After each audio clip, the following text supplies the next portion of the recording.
What's up, everybody? We are back with episode number 273. Three already. 273. And today we have a couple special guests with us. We got Tanner Poppitt up there in the corner, or in the middle there. And then why don't you introduce your guest, Tanner, since you've been on the show many times before. Well, he's not a guest. Him and I are both guests. But yes, this is the one and only Mr. Matt Hartnett, who Matt, introduce yourself to everybody. Yeah, what's going on, guys? Thanks for having me on, Matt Hartnett. Obviously, we're, me and Tanner are partners on our Film Lifers, so I appreciate you guys having me on along with Tanner there, too. Right on. Appreciate having you guys both on. So before we get into our discussion on the movie, and then we're going to get into just showing some stuff we're spinning, does anybody have any shout outs that they want to get in before we start that kind of stuff? Kevin? Well, just a shout out to all those families down in the flood ravaged areas of Texas there, and pray for their welfare and good support down there. Yeah, I hope they find the people that are still missing alive, if possible. It doesn't sound possible, but you just never know, man. Yeah, it's a shame. It's horrible. John, Marcus, you got any shout outs before we get started? Well, I second Kevin's shout out because it's it's almost the same exact thing happened 30 years ago to the day in the same area. And it's kind of shocking. It's like history repeating itself. So anyway, all you can do is offer your a helping hand or whatever. I know that our church group has been, we do a lot of service and look for service opportunities. At this point, they are covered up with people that have volunteered to help from different states and even from Mexico. So, but we're here if they need us, and it is tragic. But the thing is life goes on, and what do you do? I mean, you can just prepare yourself. Yeah, I always say prepare for the worst and hope for the best, and that's about all you can hope to do. But other than that, I guess on a happier note, our country turned 249 years old. Yep. On Friday, and something positive actually happened. Scott, should I tip the hand that feeds there?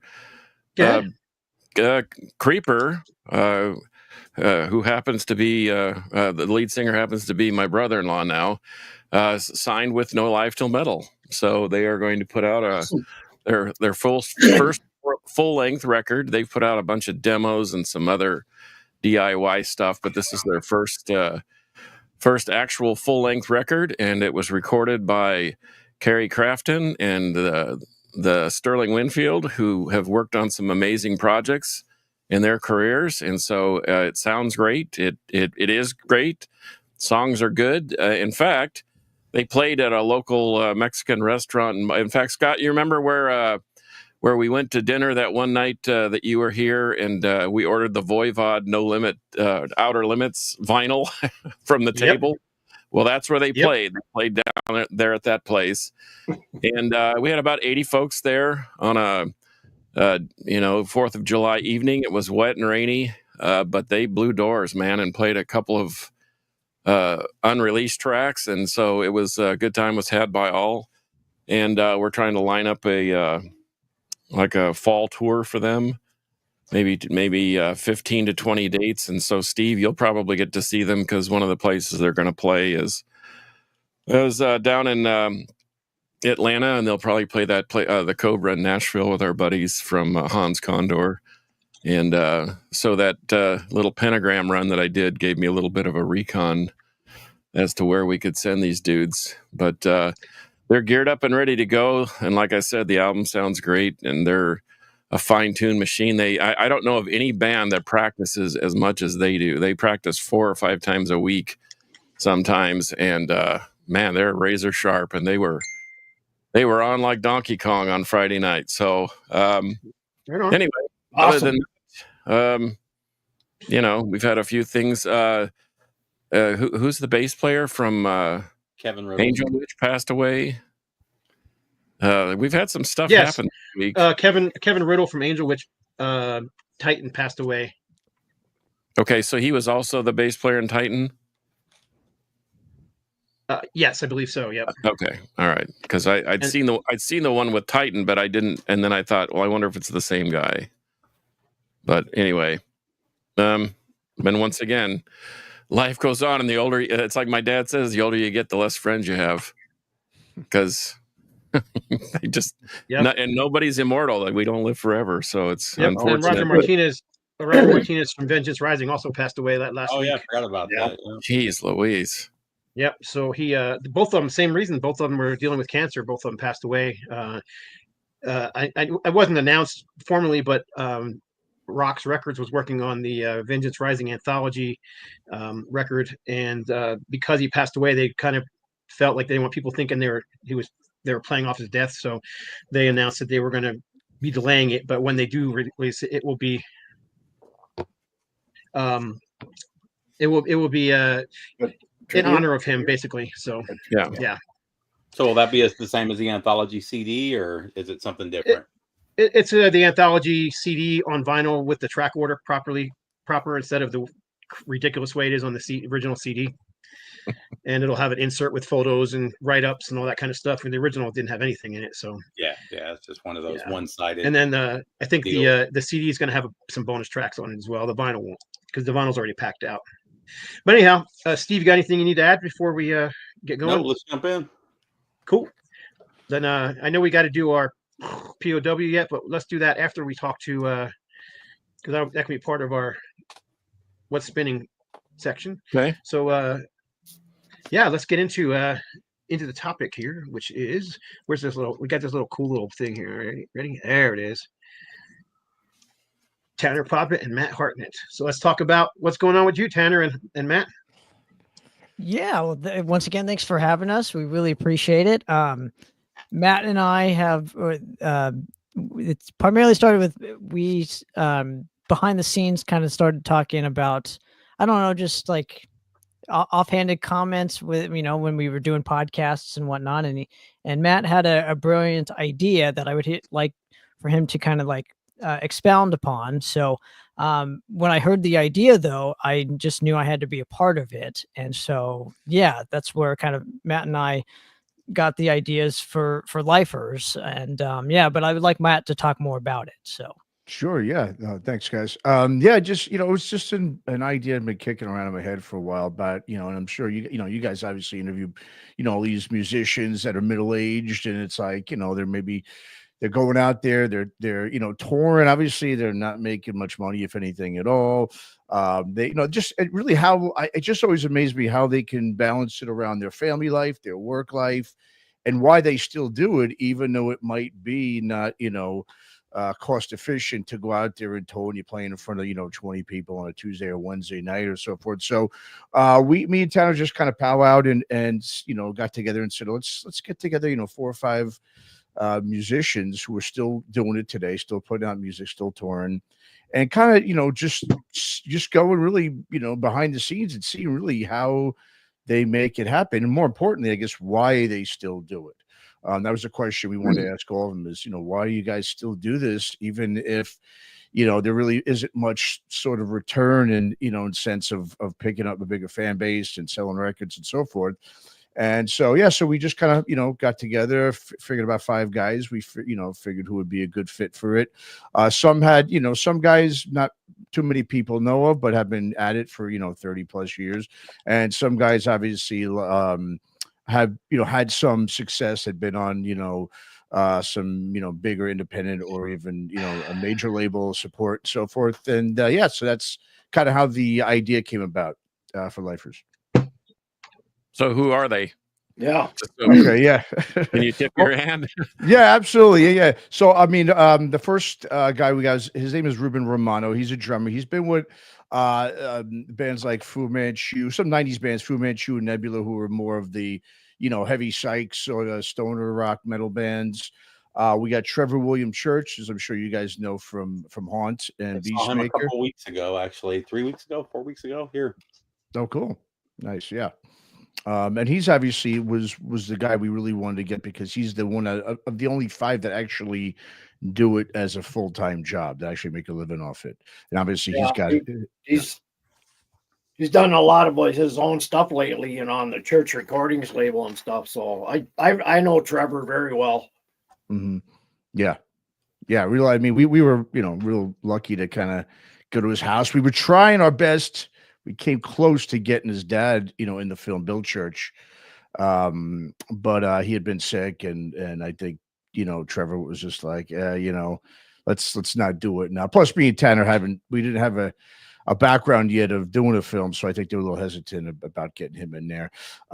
So he was the second guy we got. We got Eric Kluber. I don't know if you guys know Eric Kluber's been with White Wizard, Gypsy Hawk, and Void Vader for the most part.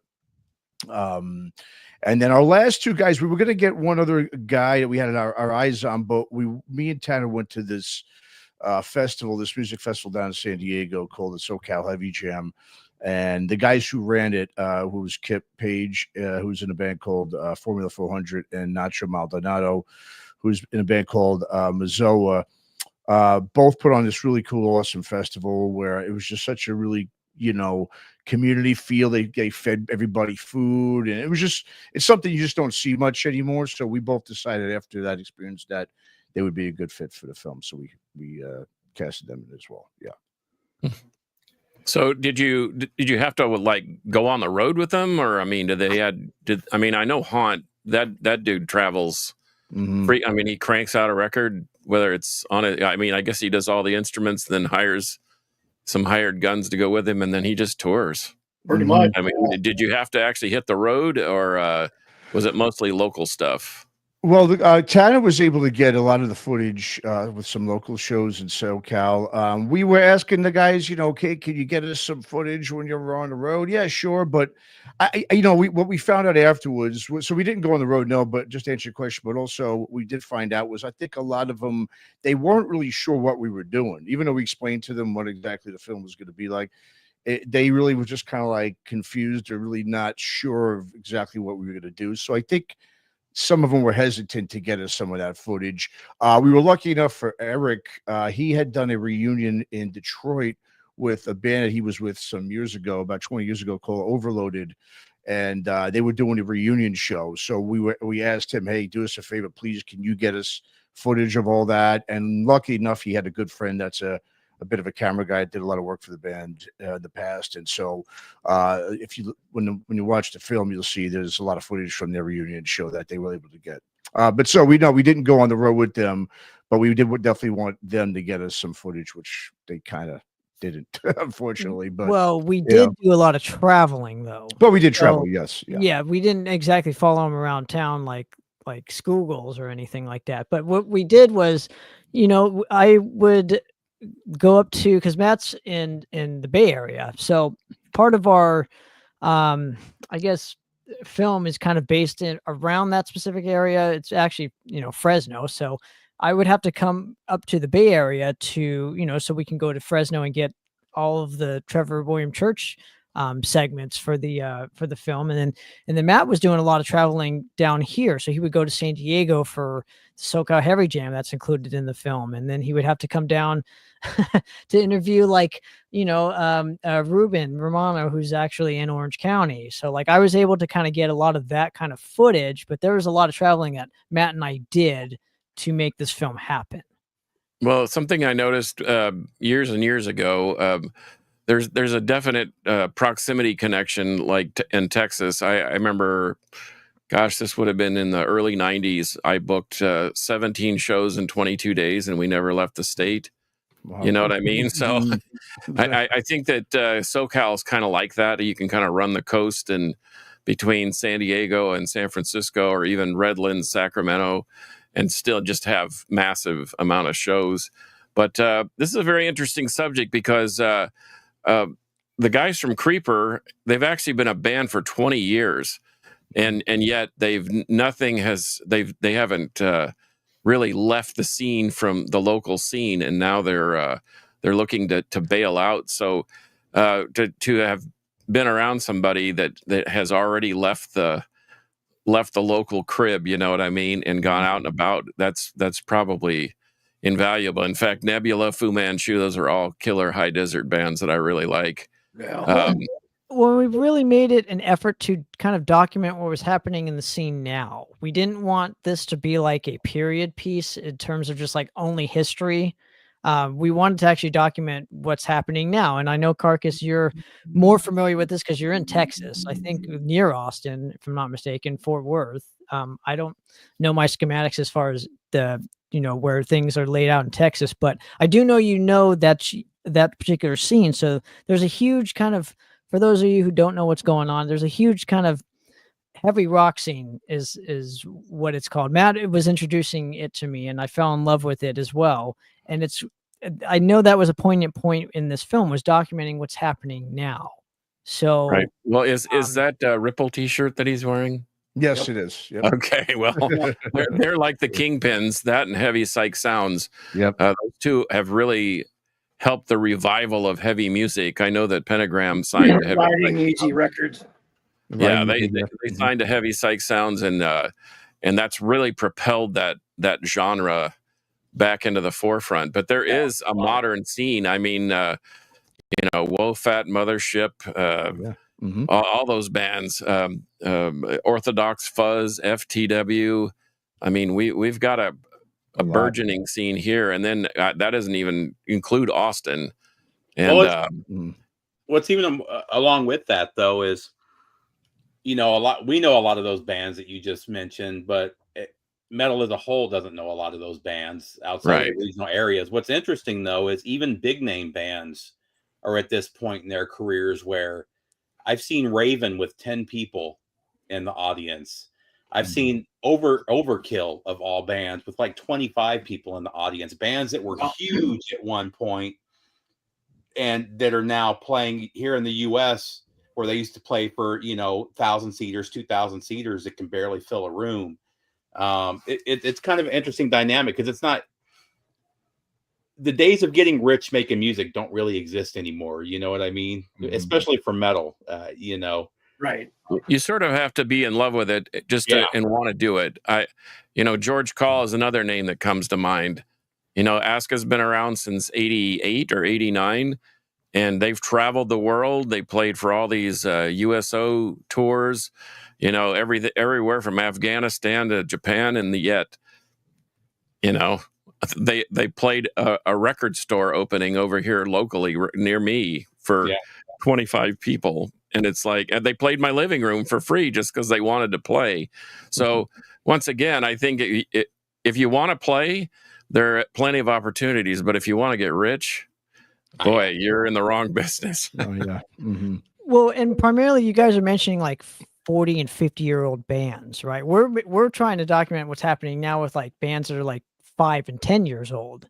So like these are bands that are hungry and kind of touring and I think it's hugely vastly different, I would say, compared to like maybe what was happening maybe pre 2020, because the scene has definitely changed because of that whole thing. So I think the importance of like people like ourselves that want to just like document, because there's not a lot of documentation on what's happening now.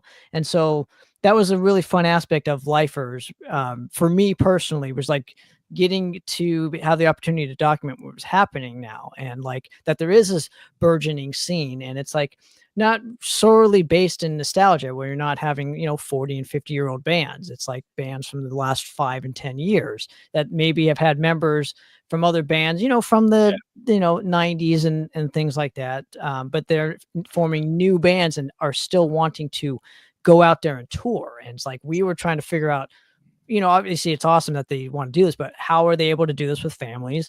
Why are they able to do this in terms of like physicality wise? Because all that kind of stuff kind of comes up in the film. So I'm really happy that we had the opportunity to do that. Right.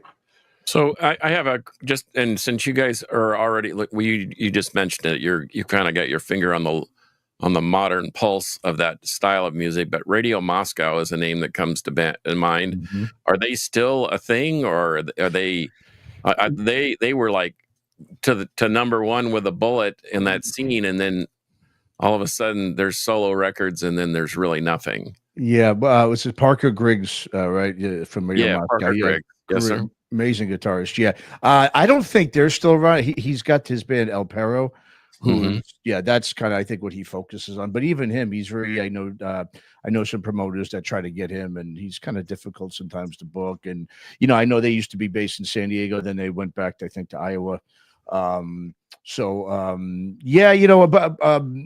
but like you were saying too, the Texas scene really, that's where it's like the capital, of it. It's really in Austin, and between Dallas, Austin, and even San Antonio. Just to go back to that in terms of but what's interesting too about a lot of the Texas bands is they'll do some small tours, maybe in the Southwest, but they really primarily focus overseas, like a lot of obviously bands are doing, because Europe really just, I mean, from what they tell me, they take these bands in. The hospitality is so good in terms of just putting them up, feeding them, everything. So they actually come back from, Europe with some money in their pocket, where, if they did it here, they'll lose money. And so a lot of them don't even see a need to tour the States. And that's what kind of really, we capture. Well, and it's an interesting thing, because they've got the festival tour set up where the festivals work with each other and the clubs work with the festival guys. Yeah. But when you go to Europe, you'll play 4 festivals in 3 months, and then you'll hit 15 clubs in between that are all talking to each other. And at the festivals, you're playing 50, 60,000 people, even if you're a small band, Whereas, like I said, even mentioning like Raven will go and play to 100,000 people in Europe, but here in America, where they live for the last 40 years, 10 or 15 people will show. It's kind of sad what's happened to the scene here in the U.S. Even some of I saw Coroner, who came to the U.S. for the first time in 30 years, and they were big enough to sell out a 200 seater. They should have been selling out of 2000s. So I unfortunately, and a lot of it's distance. Here in the U.S., in Europe, it's easy to go. I lived in Europe for a long time. It's easy to go from Germany to England, or Germany to France, or to go see a show. Whereas here in the U.S., it's a little harder to go from Atlanta to who except just announced a new tour. I'd love to go see them, but the closest they're playing is 27 hours away from me. So yeah. I know up here where I live, up in the northern plains, Minnesota, North Dakota.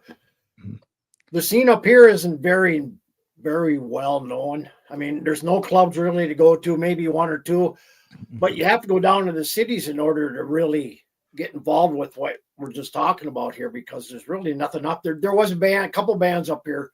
Egypt, you guys familiar with Egypt? They're from this area. And a few other bands. Other than that, there wasn't much of a scene up here, period. I mean, you got to travel quite a ways. Well, rock primarily is not like the main form of music in the States, like it is in Europe and things like that. There's not really any avenues for rock music nowadays. It's mostly like pop and rap and hip hop, and soon to be AI, and hot topic core, whatever. But the rock isn't primarily focused on in the States anymore. So that has a lot to do with people's interest, and that's why I think it's important again that we're doing films like Lifers that are documenting people that still want to play rock music in the States, and like will go out and travel and play to 5 people, and these guys aren't they're not 30-year-old people like me, they're like 40, 50 and 60-year-old men kind of going out there and having a great time playing rock music, to, I don't know, 2 people sometimes. So as far as the documentary goes, it's a documentary, right? Or is it a film? Or is it an infomercial? Is it a I guess it's a rock doc, I would call it a rock doc. Yeah, okay, absolutely.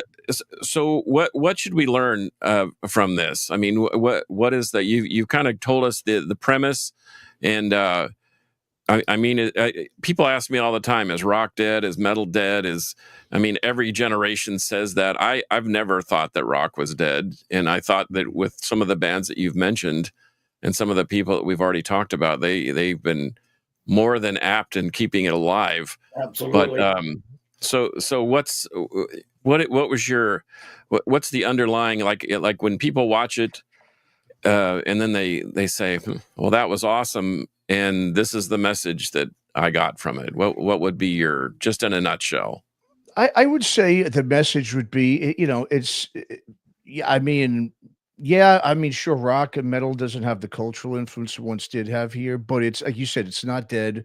And people are still gonna, I mean, these musicians, these artists, these bands, whatever, fans, they're all going to still be involved. There's always, I think, going to be an audience. Obviously I think now it is more towards the festival type of things, and I think that's super important, is having these festivals. Like in Texas there's Ripple Fest, and in Vegas there's this Planet Desert Rock, which happens in the winter, around January, February. So I think it's really huge to have those festivals. But I think just the underlying thing is, this is really, rock and metal won't die, but it's of course, I don't think it's going to ever have the cultural relevance. I hope I'm wrong, but I don't think it's going to have that in this country, at least for a while. I think it has a lot to do with just kids not wanting to, pick up that instrument as youngsters anymore. So I think just to replenish these rock and metal bands with younger talent and artists and musicians, it's going to be a struggle. But it's just more of keep, I think it's, hopefully it'll get, when people watch it, whether you're a fan or you're a musician, it'll just keep you just on the path and striving forward with it, and not to give up hope, and not to be like, this is done. Why am I wasting my time going to these shows or these festivals? Because there is, even if it's a smaller crowd, this crowd is so passionate about it that people are becoming good friends from across the country, from across the globe. And I think that's the most important part of it, is there is still a scene, might not be as big, but it's still as passionate as it's always been. It's and almost there's so like many it's good young bands out there right now that need to be heard. I mean, it's just insane how good these bands are that are just going unnoticeable everywhere, I think, Well, that's the one thing I noticed about when I did the 15 gigs in 15 days with Pentagram, is that it was cool to go to these towns like Lynchburg, Virginia, and Somerville, South Carolina, Nashville, and Portland, Maine, and see local bands that were so incredible. And to your point, Kevin, it's like, holy smokes, I'm glad I got it. I had to be there early anyway, because I was loading in, loading out, and I had to stay for the whole gig. Of course, Pentagram was normally the headliner, except for at the festivals that we played. But the thing about it is to me, that's the cool thing about going to music events, is to see who else is out there. Right. And sadly, the clubs don't support it anymore. When I was in bands in the 90s, there were clubs that would, there would be 5 of us, 5 different bands playing on a Thursday night, a Friday night, all local bands. Here in Atlanta now, there is nothing like that for local bands. The only way that you're going to get up there is if a big band comes in and you've made a good enough name, then they'll have you open for them. But you don't see band nights like there used to be back in the day at any of the clubs out here anymore, which is really sad too. Well, and one thing that I can say to encourage everybody, listeners, musicians alike, is the demographic was so vast. We saw every type of person, male, female, LGBT, straight, whatever, from 15 to 25 to 30, and then from 50 and beyond. There were kids, there were middle-aged adults, there were old geezers like me.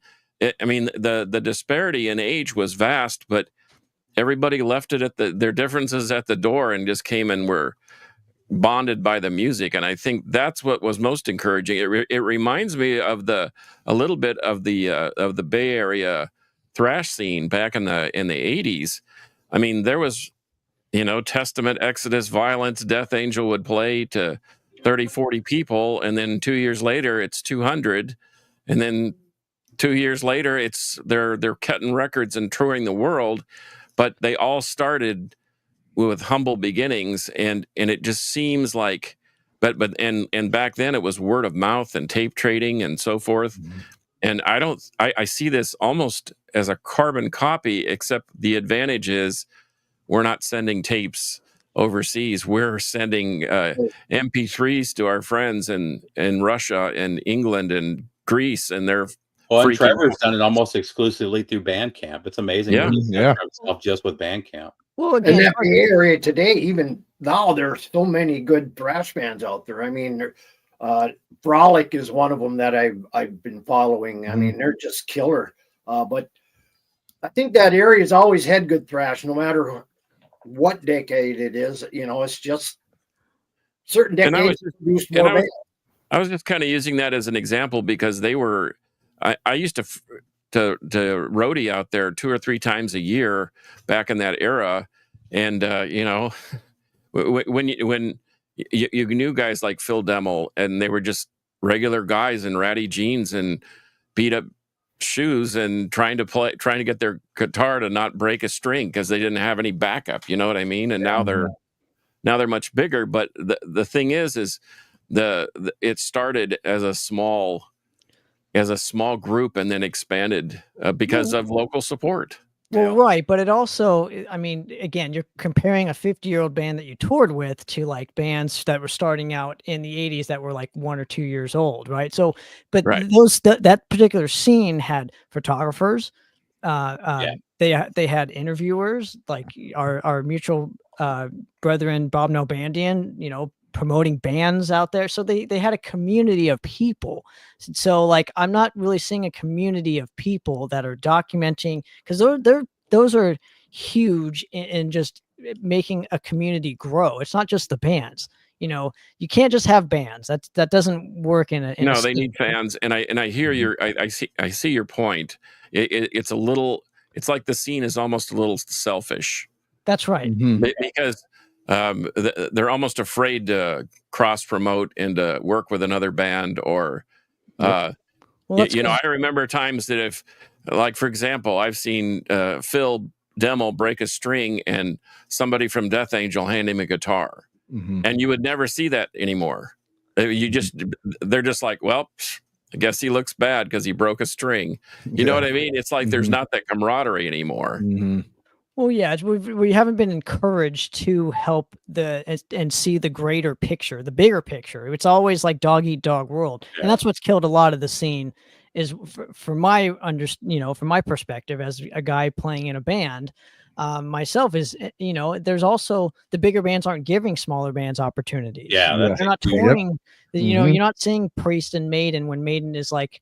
No, now you have to pay to get on their tour. You have to pay them to open for them. Right. So it's all selfish. The selfishness of it all has killed a lot of the metal. So, I mean, to an extent, I do kind of will play devil's advocate and like in saying that like rock, that's probably why rock music isn't, it's not primarily known in the States anymore. It's not. I don't think we're advertising it right either. You know, I mean, we're all older guys and gals that are in the scene for the most part. You know, the reason pop and hip hop do so good is because they're in TikTok. They're in all of these different formats that a lot of us aren't using. They carpet bomb you into thinking that that's what's popular. Yeah. One of our listeners asked, do you think metal will be around in 1,000 years? And I guess we can say, do you think rock will be around in 1,000 years? I think so. Will anything be around in 1,000 years? I know. That's the ultimate question. I guess how I would answer it is what existed 1,000 years ago that we know of today, because I don't know anything. Well, we can't even look at I mean, we can look at the 70s where there were bands that were some of the top touring bands in the world that most kids today know nothing about.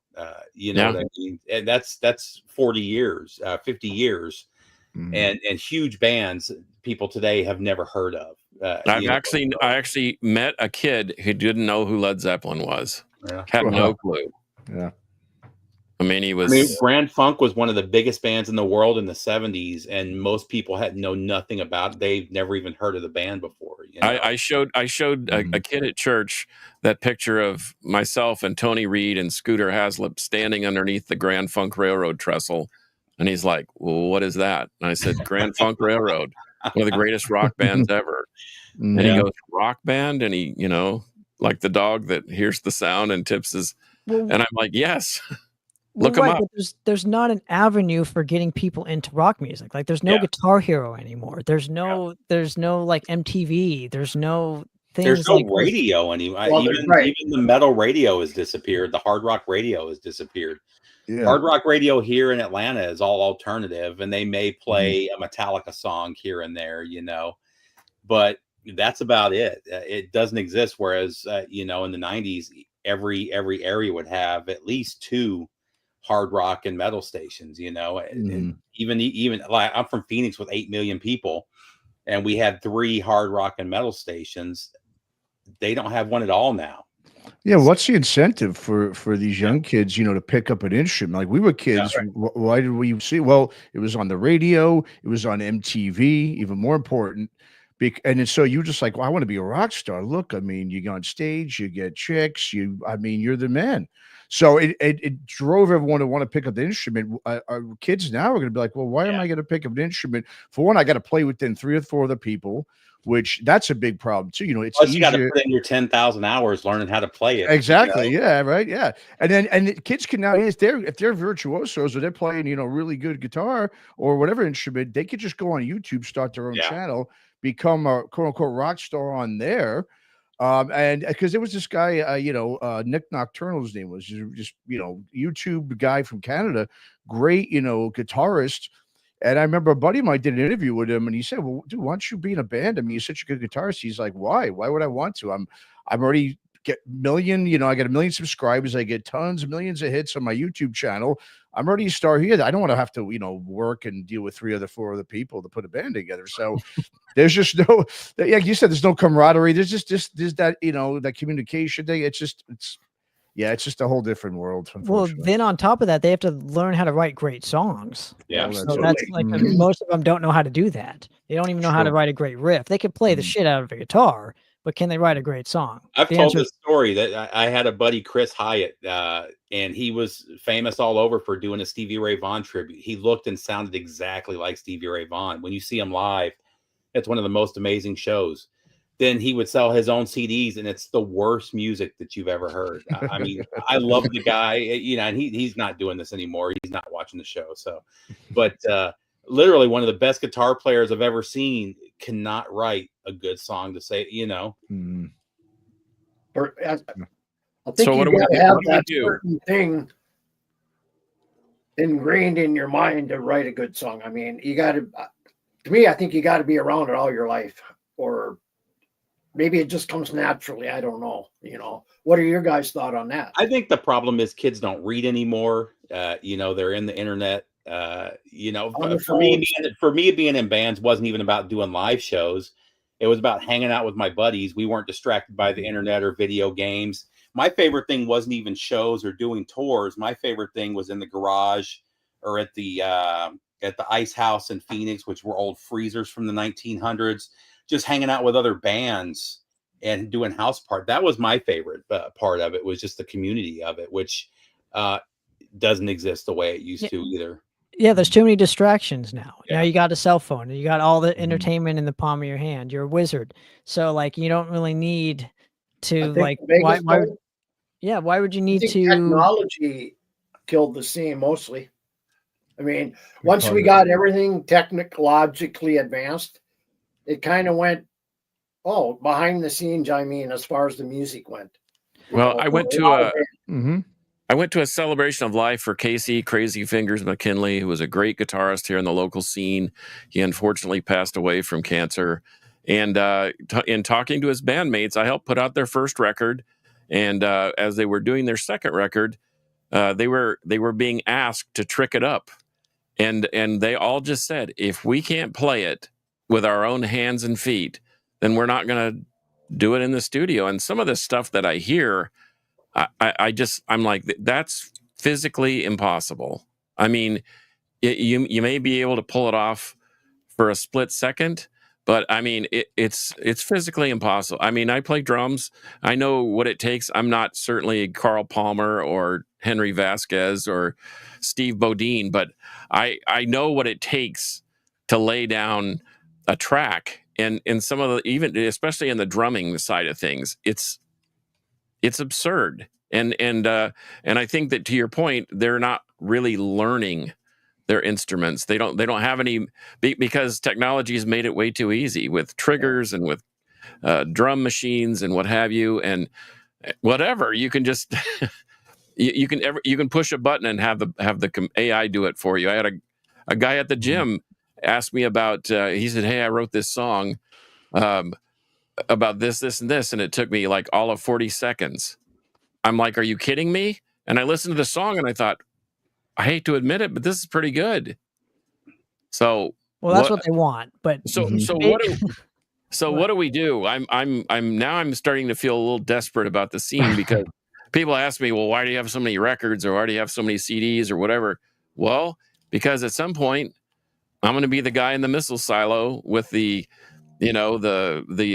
generator outside, or the wind generator or whatever, listening to his records when the apocalypse hits, because there's going to be no more music, right?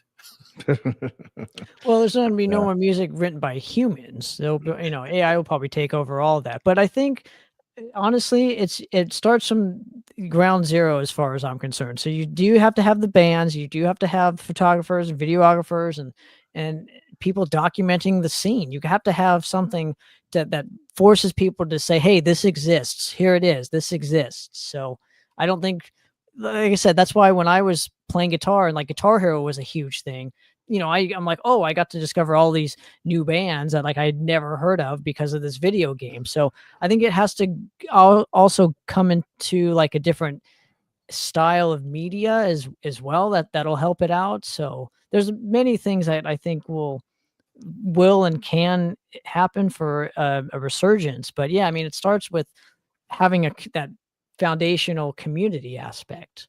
And Tanner, I think, could attest to this, obviously, as a younger musician. I think the problem, especially with the metal scene and so forth too, it's become very political. It's so divided. Everything the bands sing about politics, they talk about, they post about it. And I think whenever you were mixing, because of social media and everything like that, then you get bands that get canceled, or people that get whatever. So then no one wants to write or sing about something that's edgy or dangerous or might be a little, controversial. It's become a very sort of safe genre with the younger kids. Obviously not what we were used to growing up, where it was the dangerous, edgy thing. And I think with hip hop, for these young kids, they see that, and that's unfortunately for the last 20 years or so, that's just been this sort of rebellious, sort of edgy style of music. It's also very easy to make. You can do it by yourself, and maybe it's funny one you of your mentioned friends. that. I was just thinking that too, because metal in the 80s, punk and metal, we were all street kids. Exactly. It was really working class. Yep. And working class doesn't exist in the US like it did back then, and I think that has something to do with it. And punk was very middle class, it was, and those scenes, there's not the desperation that kids had back then, today, I'm sure that has a lot to do with it too. Yeah, there's no real angst. There's angst because mommy didn't buy him a tablet. Exactly. But there's not angst that I'm looking for my next meal, and we I were have to talking walk about that actually. We bought my daughter a tablet last Christmas, and we paid more for that tablet than a whole Christmas would have cost when I was a kid, with dinner and family coming over and presents and everything. I mean, it's pretty insane, the level. Well, yeah, and social media definitely has played a part. I'm going to go off of Matt's point too. It's played a huge detriment to music in general, because now we know everything about everyone. There's no more quote unquote heroes or however you call it, right? So if you look up to a guitar player, mystique, the mystery of it. So if you look up to like a bass player or a guitar player, and then you find out their politics, and then you're like, hey, I'm not really going to support this anymore, kind of thing. So well, it's funny because it's funny because me and Scott have talked about this. Some of our favorite musicians are horrible people. Oh, geez. Yeah, they always have been. Most of them. Yeah, most of them. Well, but nowadays, and I'm not saying that the smallest slight and you're completely shot down. Whereas, I mean, these guys back in the 60s and 70s were really nasty guys. Yeah. and those same people that will cancel somebody now still love those bands from back, and it's the craziest thing. No Yep. holds barred. Mhm. So when does Lifers come out for everybody's consumption, and when can we expect to see the next one? Yeah. So we're going to be holding. So we've got physical copies of the DVD. Not too much left. Tanner's got one right there. They're available now, but if people want to pick that up, that's on our Bandcamp page, One Palm Productions, or One Palm PALM Productions.com. They can pick one up there. We also it's been picked up by a film company called Filmzy, FILMZIE.com. It got licensed. We're just waiting for it to post. Unfortunately, with sites like Amazon Prime, all these streaming sites, they license it. They go, okay, it'll be up in like 2 to 12 weeks. So it's just sort of like they don't really give you a date. It just kind Like of hurry up and wait. Pretty much, exactly. And So so probably be up on like Amazon Prime and stuff. it will be, yes, eventually. So what we're going to do, though, is because a lot of people are getting, obviously we've been talking about it and doing podcasts and stuff. So on the Friday, the 18th, July 18th, we're going to be holding a listening party on YouTube for people to watch. That will be posted about on social media and everything. So that'll be up then. And then we're just waiting to figure it on to Filmzy. We've decided if it's taking past the summer for it to get on, we're probably going to put it up for a limited time for like a couple of weeks to a month on YouTube, just so people can watch it. In terms of the second one, yeah, we're in pre-production right now. That's going to be based out of Texas. That's our next stop. This one was California. We're going to do Texas next, and it's such a good scene there. So we've got what we want to focus on with the next one are, as Tanner kind of alluded to before, these bands are guys who really are out there doing this. I don't know if they're necessarily doing it full time, but they're trying to. And it's obviously been difficult to do that. But these are some bands that we're going to focus on that are really trying to do this full time. They do tour a lot overseas. And they're much more active than the bands that we featured in the first film, other than Trevor. And the bands are, some of them are a bit younger, like in their 40s, not so much 50s and 60s. There are guys in the bands that are in their 50s and 60s, so it's still the same similar concept, but there are a couple of younger band leaders in some of those bands too. So it's gonna be a little bit different, but in the same kind of realm. Very cool. Well, I look forward to that because, well, you're in my backyard. Exactly. And I was going to say, Tanner, we're 100 miles from Austin as the crow flies, but time-wise, getting there, it may take days, it may take weeks, just depending on the traffic on I-35. But anyway, well, I guess that sort of leads to what we've been spinning. And like I said, we appreciate you guys coming on because we just love to talk about what's really happening out there, and it's always been a little bit of concern for me of just the scene in general, because I've seen how it, like I said, I'm helping Creeper out, and they've been doing this for 20 years with little or no. I mean, they're a big deal here in town, but nobody knows. Nobody could tell you who Creeper was in Albuquerque or in Atlanta. But we're going to change that, or hopefully we're going to change that. But anyway, so this past, was it Saturday when the Black Sabbath thing hit? Yep. And I'm shaking my head, but normally Matt and Tanner knows this already. We do a pick of the week, and I usually do one for rock and one for metal. But I just decided that this is what I'm going to do. So everybody needs this in their collection, and they need this in their collection. Here I got an alternative cover to Paranoid, and yet another alternative cover to Paranoid. And why do I have that? Because there's an alternative cover, and then there's Masters of Reality, and then I got the pink version too from France, and then the Volume 4 orange and whatever, and I've seen that in multiple colors too. So my picks of the week are anything from the first 4 Black Sabbath records. I think that you can call it rock, you can call it blues, you can call it metal, you can call it whatever you want. But I think we can all agree that those guys are at least a part of the foundation of heavy metal and hard music. Yep.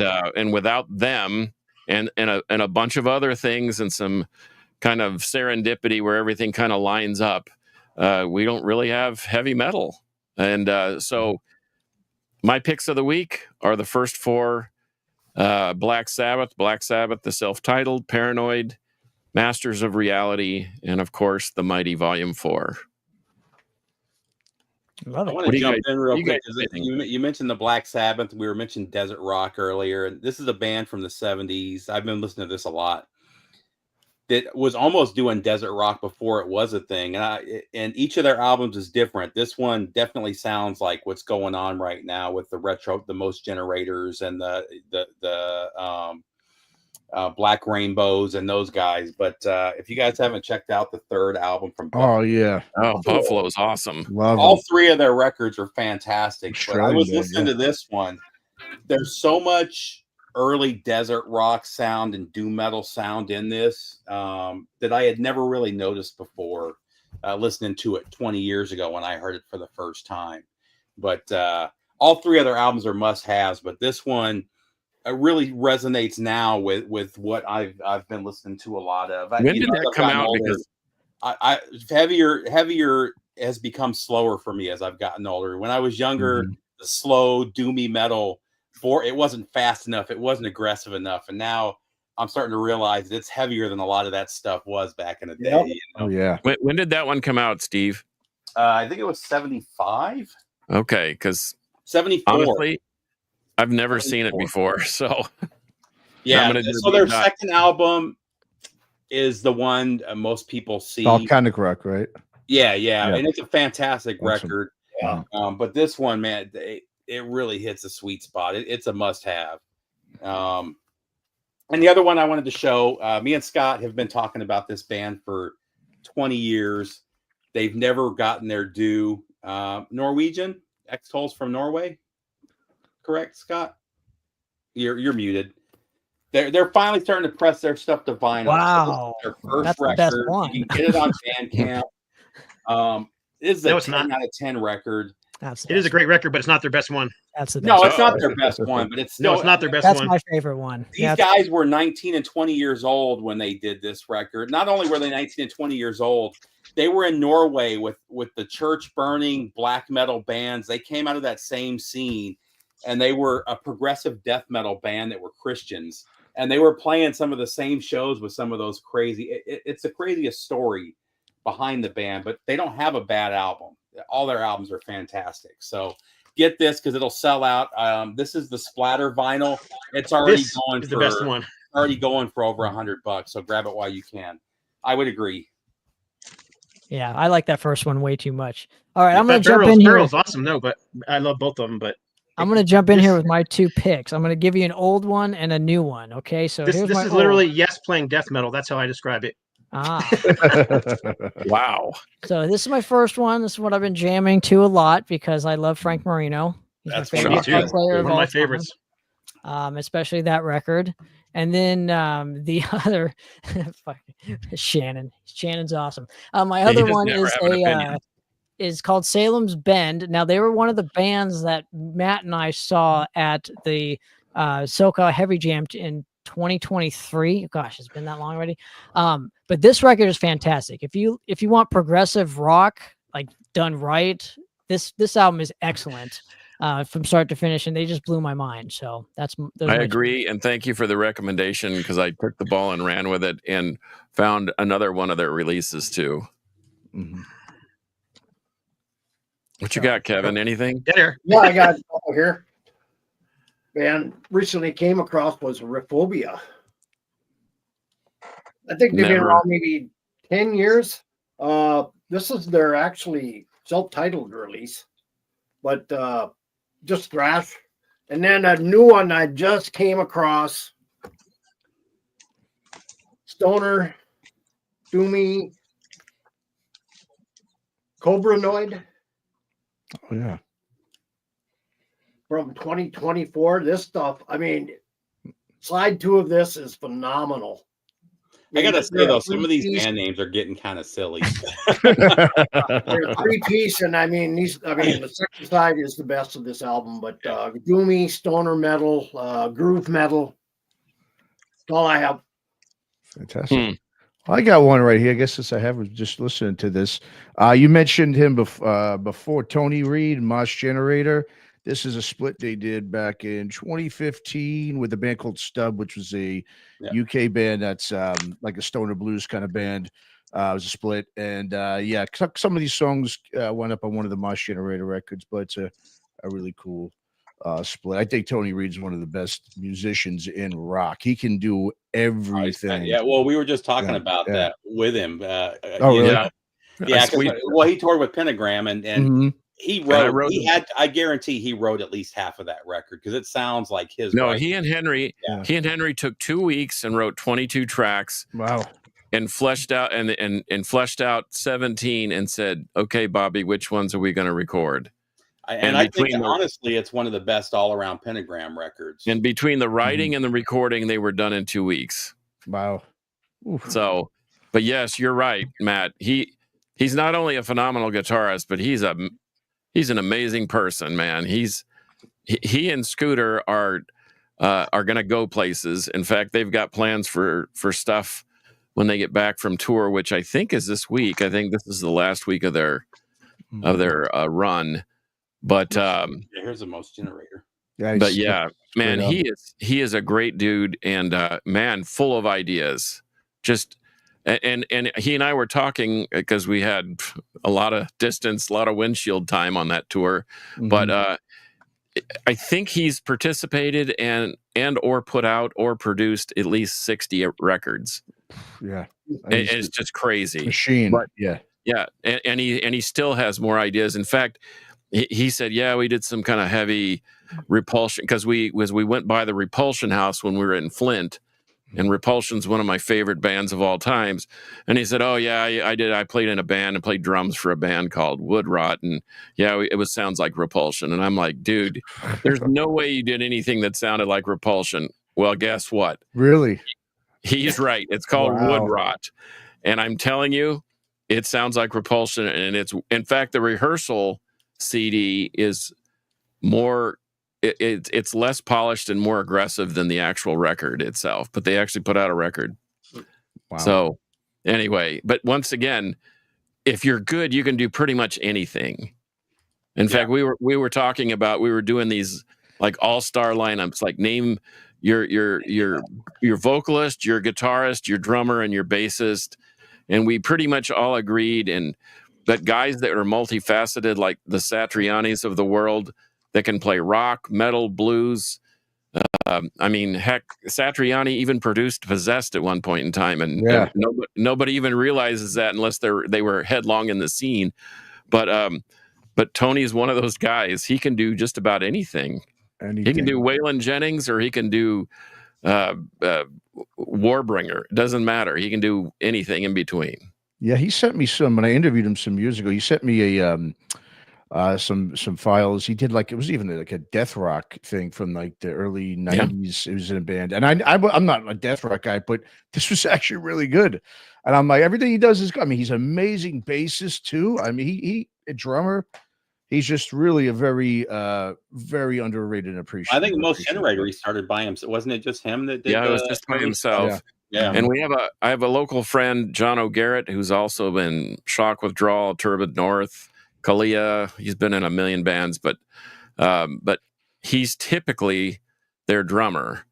And so I'm wondering if they're all gonna get back together once they're back and have a little time to record, because I'd love to hear another Moss Generator record. Yeah. I'd love to get another Big Scenic Nowhere record. That too. Love that. That. Yeah. I got to give a quick shout out to Kevin too, because he sent me this one. I've been playing this. This is Product of the Environment from Misfire. Awesome. Okay. Some really killer thrash. I've been playing this quite a bit too. Well, ever since Scott said Truth and Janie the last time we got together, I've been playing the heck out of both those, the live album and the full length. And then I've just sort of stayed in that vibe of music, even though I've picked up some stuff by, let's see, Clairvoyance, a Polish band. Decrepacy, Immortal Bird. So that's some of the heavy stuff. But then there's stuff like Village of Dead Roads. Anybody ever heard of them? Meteorville, or a Meteor record, Meteor City Records. Kind of an older, like early 90s, mid 90s. You might want to check them out. Kind of a heavier version. Space Slug. Oh, Space Dope yes. Lord. From Poland, Dope right? Lord, Yeah. that's another one. I'm just sort of I'm like Steve. All of a sudden, slow is okay. Yeah. Age doesn't have to necessarily be 150 miles per hour. But it can't be too slow. I can't do the drone stuff. I don't get the whole drone thing where it's one note sustained for 37 minutes. But I don't get that either. Yeah. yeah. Someone tried to get me into Sun O, and I just I don't get it. I can't do it. I appreciate what they're doing, but you go ahead and like them. I don't care. That's fine. I just can't. I need at least 2 notes per measure. Yeah, exactly. Well, another band that I gotta thank Matt on this one too. He introduced me to this, and I had never really heard of it until he. It's a one and done band called Life, Sex, and Death. This is a great record if you're into more of like, I would say more Alice in Chainsy, weird. It's really weird. It's like very eclectic, and so this is a record too I've been spinning a lot as well. So that's a great record. What about this band? Oh, they're horrible. Yeah, horrible. And the guitarist is a jerk. No, I'm just kidding. Somebody corrected me. It's Sun. It's with Sun, 2 yeah. N's. It's not Sun O. Well, okay. Excuse me. Yeah, I guess if you're stoned enough, it would sound good. But if you're stoned enough, anything will sound good. Well, that's what Shannon said. I don't get stoned, so I guess I will never like them. But anyway, so did anybody check out the Black Sabbath thing? I've seen clips from it. I've seen pieces of it. That's a little too self-aggrandizing for me. I saw him on the End tour twice. I saw him on the very first gig and the very last show that they did here in the States, and it was cool, and they were good. They were super tight, and Tommy Cluflatos looked just like Bill Ward from 1971 or 2, and his playing was phenomenal, and then Rick Wakeman's kid on keyboards. It was really awesome. And I was just like, okay, I'm good. I'm glad I saw them, and I'm glad they were good. But this thing, Ozzy sings from a giant some of the drum. stuff too. Like I saw the drum thing with Travis Barker and what's Chad Smith and I don't know. It's just over the top stupid in my opinion. Well, the thing that I hate about this is it's all the media is like salivating over it, and that they're perpetuating bad performances. That's why these bands are able to do this, is because the media and people are like, oh, this is the greatest thing since sliced bread. For me, when I was watching Ozzy sing Mama, I'm Coming Home, it sounded like a train wreck. But to other people, it was like, oh, that was the greatest thing. And Ozzy can't hit those notes anymore.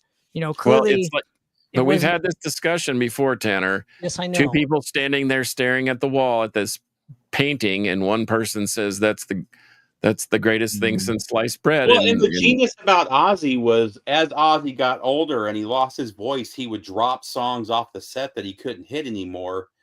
And then towards the end, he started playing those songs again, which didn't make sense to me. Like I saw him in the 2 or 3 times in the 90s and the early 2000s. And even that a 10-year difference, it was amazing how much.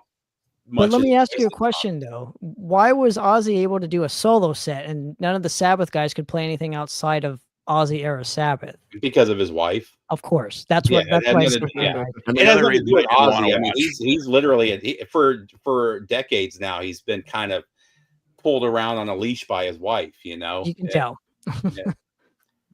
Yeah, that's 100% what it is, and that's why we just saw the Tony Martin stuff get reissued, because she was stopping cash grab. Well, she was stopping it until she now owns 50% of the Black Sabbath name. So yeah, that's probably has something to do with it. Yeah, no, I thought Bill Ward's playing was awful. I do not think. Well, they've been saying for years though that he wasn't able to do whole shows and stuff. So, I mean, I was glad to see him, but Yeah, I could do without. I could have done without that Sabbath set for me. I Well, think to Steven let him Tyler come sounded on pretty and good play a considering all the problems he's had with his voice recently, doing Led Zeppelin. Yeah, I'm not so sure about that either. Yeah, I mean, I'm not saying it was awesome, but I thought his voice sounded pretty good considering that he's had all kinds of issues recently with it. Yeah, but I guarantee it was auto tuned too. You know, Mhm. and, Well, and I I haven't saw- listened to it, but like I've always loved Judas Priest, and when I saw him in 2019, he was actually singing. When I saw him the year before last, I could hear the octave the pitch shift that they were effect that they were using, so he could hit the highs. You could actually hear it, you know, and you could hear the auto tune. So you know, I don't know. Listen to the Tyler clip because doesn't sound like auto tune to me because he was crackling and being typical Tyler. It didn't sound like auto tune to me. Wow. Well, we've had this discussion before on the Metal Roundtable. When is enough enough? And after I saw Whitesnake and David Coverdale that couldn't hit, he couldn't carry a note in a peach basket if he had two, and he had two guys that were singing the high parts, and he was just sort of mouthing the words. And I'm just like, oh gosh, don't even get me started on that. But when is enough enough? I hope that we don't. As much as I love Black Sabbath, and they are a pinnacle in my collection, it was one of the first records I ever bought was a Black Sabbath record.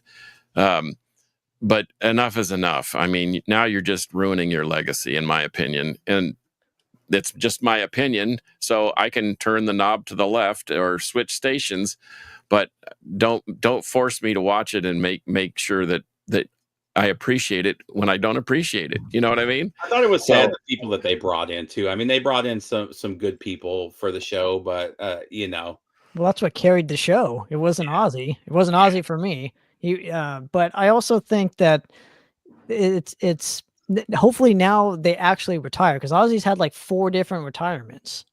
He had one in like I the saw 90s. him on his second retirement tour in This is 95, starting to be like I believe. I think 91 is the first time he retired.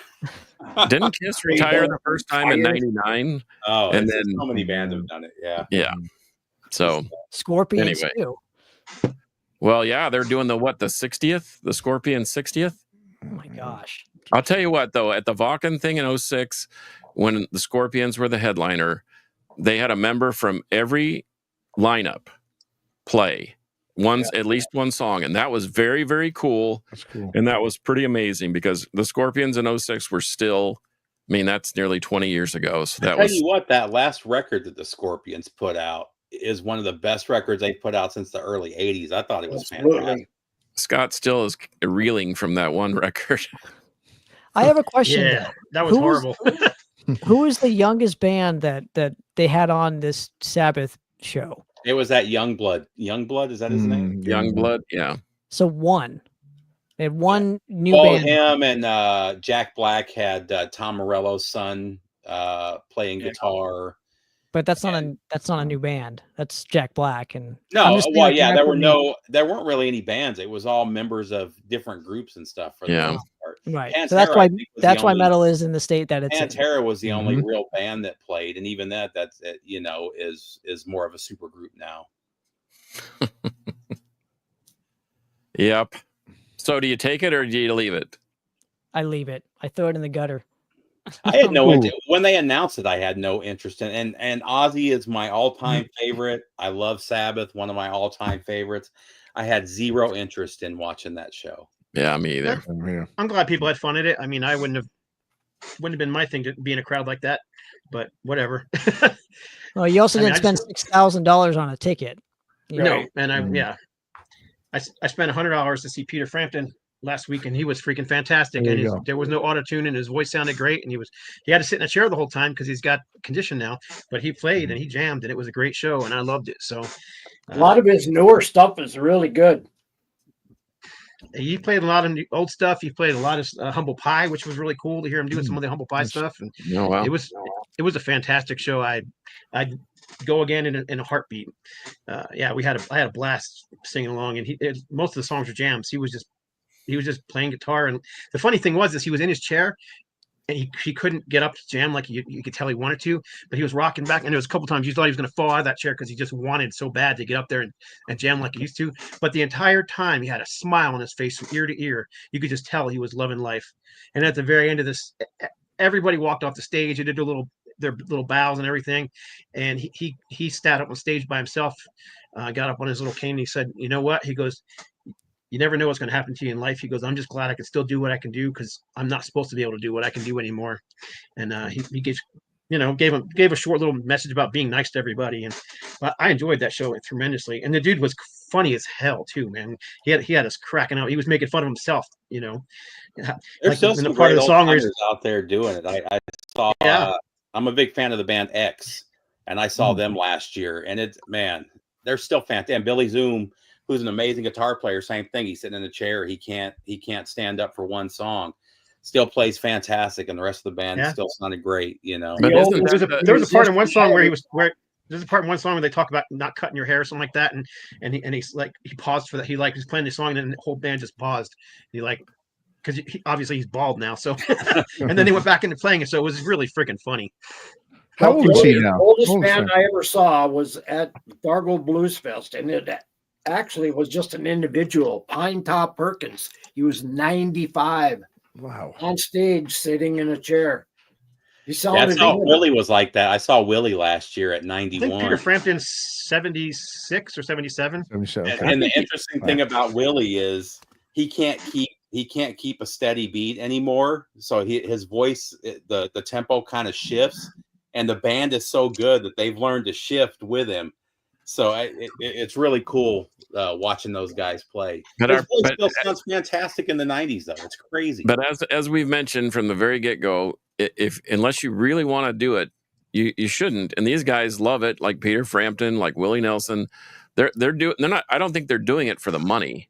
I think they would die if they stopped doing it at that. No, point. matter of fact, one of the things that Peter love it that mentioned in his much. set was that a good portion of the proceeds from his concerts were going to help. I can't remember what the disease is that he has that it basically cripples you. But whatever that disease that he has is, the money he's making from these concerts, a portion of it's going to that organization, which I thought was really cool. Yeah. Good. Well, we're over time. We're way over time, but that's all right. We were talking. That's what metal people do. Sorry, I was out for a long time, but apparently my internet went down. That's the first time it's ever done that while I was during the show. But it is what it is. Sorry, you guys were all here, so you kept it going. No problem. All right. So anyhow, you can find Tanner. Tell everybody where they can find you at. They're looking for you. Sure. Well, you can't find me on social, but you can find Lifers at onepalmproductions.bandcamp.com. I did send a link if you want to post the link in the chat or whatever for people to go purchase and help out the film or whatever. We only have about, I think, 10 copies left. Like that's all we're doing. So yeah, we sold a lot. It's been very successful as far as Matt and I are concerned here. But yeah, go to Lifers. It'll be on Filmzy. And Matt, tell everybody else whatever links I'm missing. Yeah, social media, Facebook, Instagram, Lifers Movie at Lifers Movie is the handle. And yeah, those are the best places. That and then what Tanner just said. Right on. Is there any place else they can find you on, Matt? Yeah, for me, I'm on Facebook. I'm on Instagram. Matt Hartnett. Just type in the name, and I should pop up right there. I don't think there's too many Matt Hartnetts in there. And yeah, so that's the best thing. And of course, they can always go to what do you call it too? The onepalmproductions.com also website as well. And you can also check out Seismic Sounds, which is your podcast and Heavy radio station. Yeah. Yes, and Heavy Galaxy. So if you want to give them those links and. Yeah, so seismic-sounds.com and then heavygalaxy.com, old.com. Right on. Yeah. You can find Kevin at Old Metal Rocker 66 on YouTube, and you can also find him on Facebook and whatnot. You can find Steve on YouTube at Harmless Rebel 868. As well, you can find him on Facebook and all those fun places. You can find me on Instagram at No Light to Metal. You can find me on YouTube No Life to Metal or Scott Waters. You can find me everywhere. I'm easy to find online. And John, you can find him at carcassjohnart.com. And you can also find him at John. Come on, Scott. No, 128 DB Rock. There you go. In fact, I'm Matt. I'm going to pick your brain. You and Tanner, I'm going to pick your brain about. I do the Crypt, which is heavy, deep, dark, dungeony music, and then I also do the Alter Ego, which is just kind of a freestyle, and I do everything from stoner rock to shoegaze to what my parents used to think was heavy metal, which ended up being Kiss, Aerosmith, Deep Purple, and Grand Funk, and the like. But I'm going to do another kind of a desert rock, stoner doom, whatever. And so I'll pick your brain, get some new flavor in there. But 128 DB Rock, Right and on. download the free app and give it a whirl. You can also find Rob on there too. So Rob Caldwell. Oh yeah, Rob, hair metal our Rob, on again, off again host. hair metal Rob, or just metal Rob, I guess. But And, that's it for thanks again episode for having number. us. That's Thanks it again. for episode number Tanner. 273. You didn't do 273. That's it for episode number 273 of the Metal Roundtable. There you go. We got it. We're very professional here, as you can tell. And you guys all know how we end it. So that's it. So metal will prevail. And then you look all evil.